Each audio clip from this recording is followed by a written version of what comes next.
Starting with Miss You Rockets. Anyway, I hope you're doing well.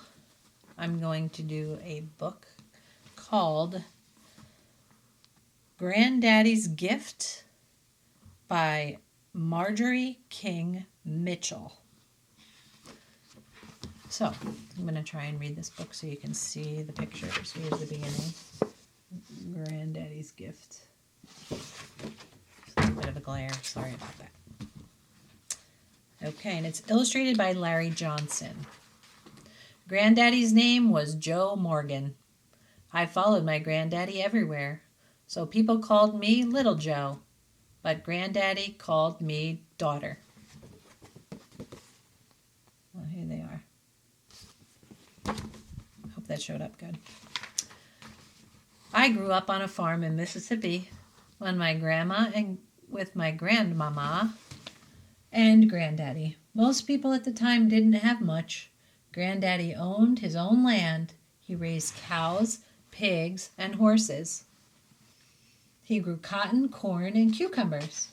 Grandmama had a garden, and we always had tomatoes, butter beans, and black-eyed peas. Granddaddy had only gotten as far as 8th grade.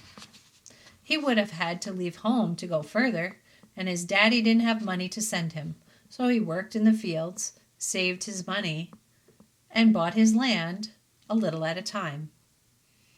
He ordered books through the mail and read them by the light of the fireplace. So here he is, sorry. Show you a picture of him reading, and back there is the fireplace. One particular morning, when I was 8 years old, I slowed around until the big yellow school bus left without me. I didn't want to go to school anymore. It had rained for several days, and this was the first time it was dry enough for Granddaddy to plow his fields. Well, he must have had x-ray eyes, because as soon as the bus pulled away, he stopped the tractor and came into the house. Daughter, get your books together. So here he is. Oops. Here he is on the tractor. There's the tractor. There he is. And then over on this page is the school bus. So she tried skipping school, and then her grandpa caught her. Okay. We got in the black truck and rode the 30 miles to school. On the way, we rode past a cotton field full of workers, some of them my age. I asked why I had to go to school. I already knew how to read and write, and the books we had at home were better than the books at school. Some of those books passed down from the white schools were raggedy, with pages missing.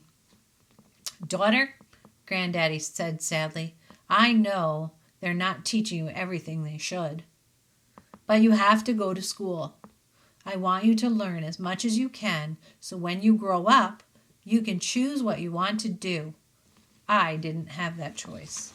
So I can make this so you can see the people in the field. It's in a cotton field right there.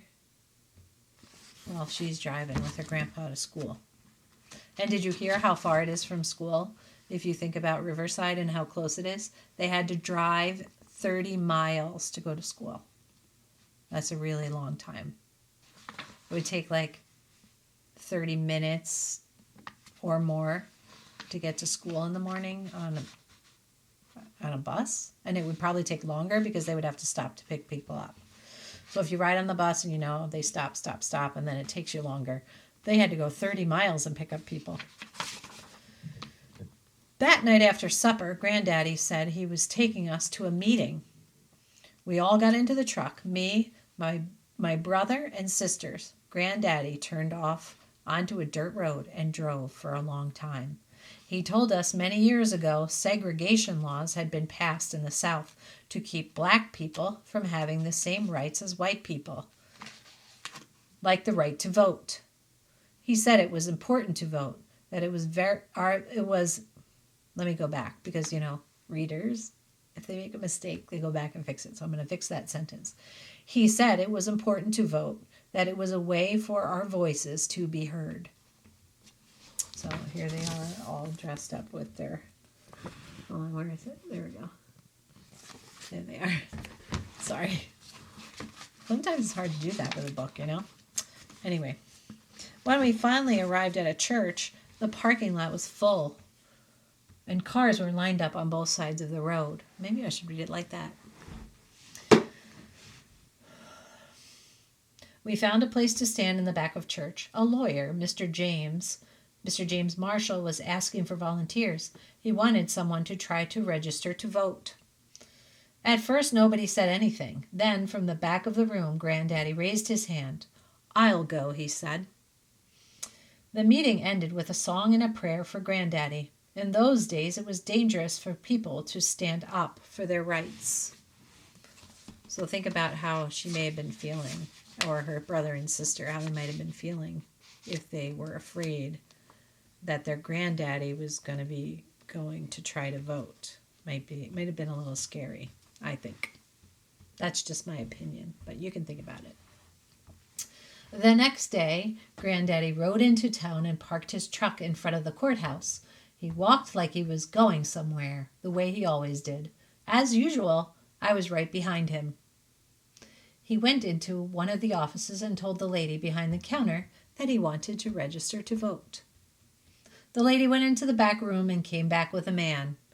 "Well now, Joe," the man said, "you see, there is a test you have to take on the Mississippi Constitution. It's hard, real hard. You're going to do all right, Joe. Just be satisfied with what you have." So they were telling him he had to take a test in order to vote. Granddaddy left the office. I turned and I walked with him, my head hanging down. I didn't want to look at Granddaddy's face because I knew he felt bad too. He waited for me at the top of the courthouse steps. He took my hand. "Daughter," he said, "hold your head up high. We have done nothing wrong." Granddaddy told me there was something important to strive for in addition to the good things we had. They were some things that made a person feel good inside, and like having the rights we were all entitled to as citizens of the United States. I didn't understand everything, but I lifted my head. The sun was shining. So here she is with her grandpa. Oh, I made a much better choice sitting like this, right? Okay. Sorry. Okay. We started going by Mr. Marshall's house whenever we went to town. Mr. Marshall would go over the Constitution with Granddaddy and ask him questions. I was supposed to be doing my homework, but I was listening too. I answered the questions right along with Granddaddy.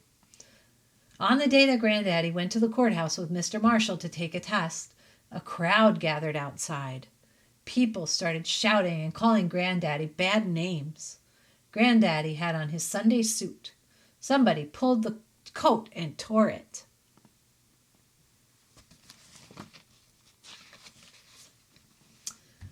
The police met Granddaddy and Mr. Marshall at the door of the courthouse. They asked Granddaddy why he was trying to cause trouble. He told them he was just trying to register to vote. In the back room of the courthouse, he answered all 22 questions. Granddaddy passed the test, but he and Mr. Marshall had to leave through the back door of the courthouse. Well, here he is taking the test.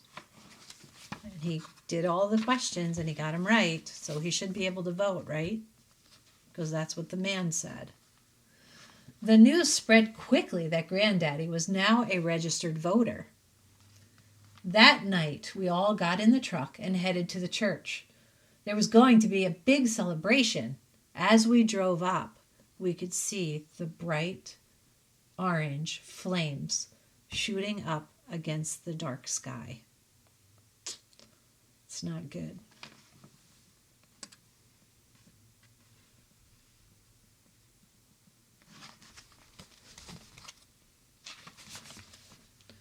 After the church burned down, people's fear turned into determination, and more men and women came forward to register to vote.